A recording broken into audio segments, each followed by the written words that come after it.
સોનગઢ નજીકનો highway road ખાડાઓથી ભરાઈ ગયો છે, છતાં તંત્ર હજુ જાગતું નથી, જેની સ્થાનિક લોકોએ તંત્ર સામે રોષ વ્યક્ત કર્યો।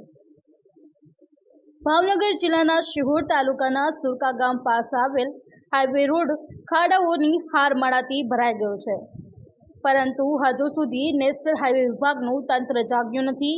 કામ નહીં કરવાની ઈચ્છા શક્તિ ધરાવતા અધિકારીઓ નેતા કે ડીએમને પણ ગાંઠતા નથી, જેના કારણે વાહન ચાલકોને મૂળના ખાડામાંથી પસાર થવા માટે મજબૂર બનવું પડે છે। સોનગઢથી પાલડી નાના સુરકા સુધીનો હાઈવે માર્ગ વરસાદના કારણે તૂટી ગયો છે। આ રોડ પરથી હજારો વાહન ચાલકો અને ઇમરજન્સી વાહનોને પણ હાઈવે રોડમાં પડેલા ખાડાના કારણે પોતાના વાહનોની ગતિ રોકવી પડે છે અને ભારે મુશ્કેલીઓ સાથે ખાડામાંથી પસાર થવું પડે છે।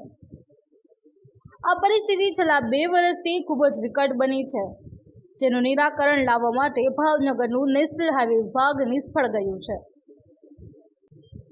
માનસિકતા ધરાવતા આ ભાવનગર નેશનલ હાઈવેના અધિકારીઓ અને માત્ર એસી ઓફિસમાં બેઠીને મલાઈ ખાવામાં જ રસ હોય તેવું લાગી રહ્યું છે। ઠેર ઠેર આ જગ્યાએ આ રોડમાં 1 ફૂટ ઊંડા ખાડા પડી ગયા છે।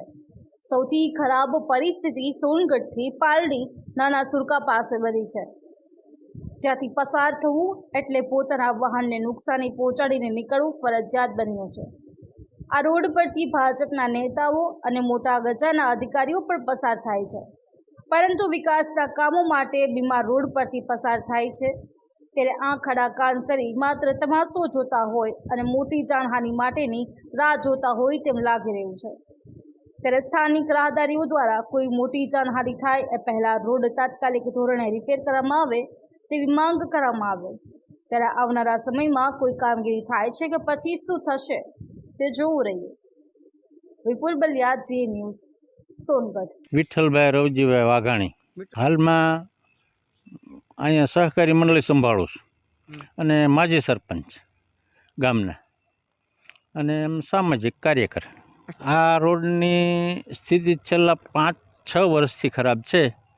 સોનગઢ રેલવે સ્ટેશનથી ઘાંઘળી સુધી રોડ 5-6 વર્ષ પહેલાં બનેલો અને 2 કરોડ રૂપિયા વપરાણેલા, પણ 2 કરોડ રૂપિયાનું પાણી થયું છે। કામગીરી એટલી બધી નબળી અને બોગસ થઈ છે કે બીજા જ વર્ષે રોડ તૂટી ગયેલો। ફરિયાદ કરી તો થીગડા પૂર્યા અને પાછા ડામરને બદલે તો મને એમ છે કાળો કલર વાપરતા છે, ડામર વાપરતા નથી। કોન્ટ્રાક્ટરો અને અધિકારીઓ સાથેની જે મિલીભગત હોય એવું ચોખ્ખું દેખાય છે। એટલે આ રોડના કામો અહીંના હોય કે ગમે ત્યાંના, આખા જિલ્લાના હોય કે રાજ્યના સ્ટેટ હાઈવેના હોય, બધા જ કામમાં ખૂબ જ મોટા પાયે ભ્રષ્ટાચાર થાય છે એવું એના ઉપરથી દેખાય છે। દર વર્ષે એને આ વર્ષે તો એવી રીતે થીગડા પૂર્યા, માત્ર કાંકરા જ નાખ્યા, ખાડામાં કાંકરા નાખ્યા અને એટલું બધું ખરાબ કામગીરી થઈ। રાહદારીઓને હાલવામાં એટલી બધી તકલીફ પડે છે, અકસ્માતો થાય છે અને ખરેખર મને તો એવું દેખાય છે કે આ કોન્ટ્રાક્ટરો ટાયર કંપનીવાળા એ મળી ગયા છે કે આવા ખરાબ કામ થાય તો ટાયર કંપનીવાળાને ફાયદો થાય અને નવા ટ્યુબ ટાયરો લોકો ખરીદે, એવું હશે એવું આના ઉપરથી દેખાય છે।